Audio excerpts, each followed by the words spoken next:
Good morning. I'm Harley Schlanger from the LaRouche Organization with your daily video update for April 17th, 2024. Well, it's very obvious that the wars that are raging across the planet are going to continue unless there's a significant shift of power away from the people controlling governments in the Western world today. The leaders in the United States and Europe, in Canada and the Five Eyes countries are all following blindly the City of London and Wall Street imperial demands to defeat the BRICS and to sustain the power that's in the hands of the unipolar order. Now, what does that mean? That means we're going to see more war. You see it in terms of the acrimonious debate in the US Congress over whether there's going to be another $90 billion package for Ukraine, Israel, and the impending war with China. Will it be a little less than that? Will the Speaker of the House, Mike Johnson, cut a deal with the Democrats and with the Trump networks to have a little less, do it as a loan? All of this is irrelevant.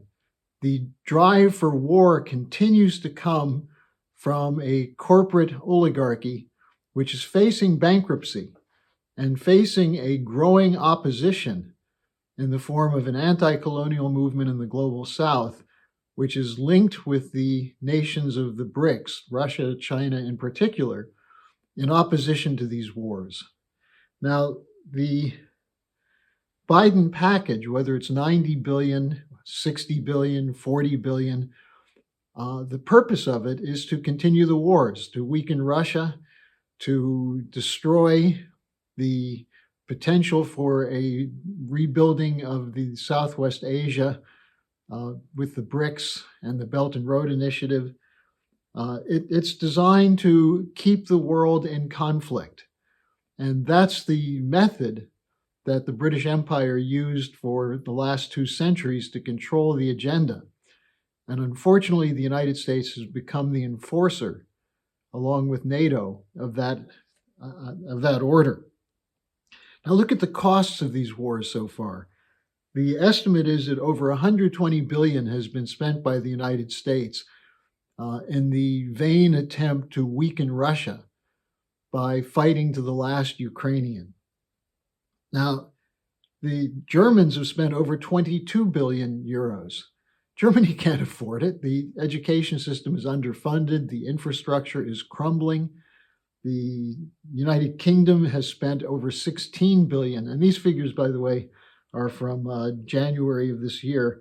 16 billion for the United Kingdom at the point at which the National Health Service is crumbling, the waiting times are stretching, there's unhappiness among most of the population, and yet the intent is to continue the wars. Similarly, Japan now is becoming an active participant. Over 7.5 billion euros spent by Japan in these wars. Even Canada, the seemingly small, peaceful country to the north, under the direction of neo-imperial leaders like Trudeau and Chrystia Freeland, the granddaughter of a Nazi propagandist for Ukraine, they're committed to keeping Canada with NATO funding these wars at the expense of the Canadian people. Now, meanwhile, we see the much hyped success of the Iron Dome and the anti-missile system in Israel, which claims to have shot down 98% of incoming Iranian drones and missiles. At what cost? Over 1.2 billion is the initial estimate. And Iran wasn't even trying to do civilian damage.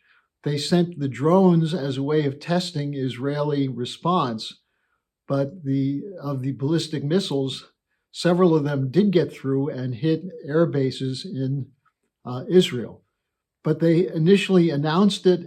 They identified for the Israelis and the US what was coming. And obviously, not obviously, but there were no casualties. Now, Israel is saying it has to retaliate. This mentality is why we have a collapsing global economy, because they're trying to sustain an imperial system with war and chaos and the looting of not just the global south, but increasingly the population in the global north isn't providing enough loot to keep the financial system together. The U.S. economy is caught in a debt trap, 34 trillion in debt and growing at the fastest rate ever, and especially driven by growing costs of servicing the debt, that is, paying the interest. When you have high interest rates, allegedly to fight inflation, the costs of borrowing go up.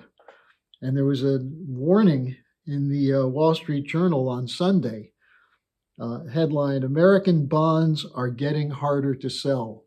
Why? Because the rest of the world is looking at the US economy, and instead of seeing the hype and the propaganda coming from the Biden administration, they're seeing the fact that the cities of the United States are decaying, the factories are shutting down, the farms are closing, the infrastructure is breaking down. They're seeing a nation moving toward dysfunction, a broken nation. So why buy their bonds? Well, that's the whole point of the Wall Street Journal article. The Financial Times at the end of 2023 had an article reporting what they called a buyer's retreat, unquote, from the bond market, saying that, quoting a British bond salesman, saying that the current situation is, quote, unsustainable, unquote. The Federal Reserve is now holding over $7 trillion of long-term debt securities. And other countries, such as China, which had been reliable buyers, have moved away from these markets. The Chinese purchases of treasuries are down 14%. And there's no end in sight. The pattern of war and more war is continuing. At the same time, the wars that are being conducted and the sanctions policies and the support for genocide of Israel against the Palestinians, that's convincing nations in the global south they have to opt out of this system. They have to find a better system. Now, if we in the West wish to have a potential for a future, it's time to end this present unipolar order and to enter into negotiations with the rest of the world on fair trade, on economic development, on technology transfer. Instead, the insistence is that we sustain this unipolar order, and if necessary, using the military to do it. That's a no-win situation. And we see it in Ukraine. With all the money that we've spent, what's the result? A depletion of the human resources of Ukraine and a destruction of the nation and a prospect of continuing war. Now, the Schiller Institute has a different approach. And if you had a chance to watch the videos from the Saturday conference on the OASIS plan, you have a sense of that. But to sum it up, it's diplomacy, not retribution, not revenge, not imposing a dictatorial order in the name of democracy.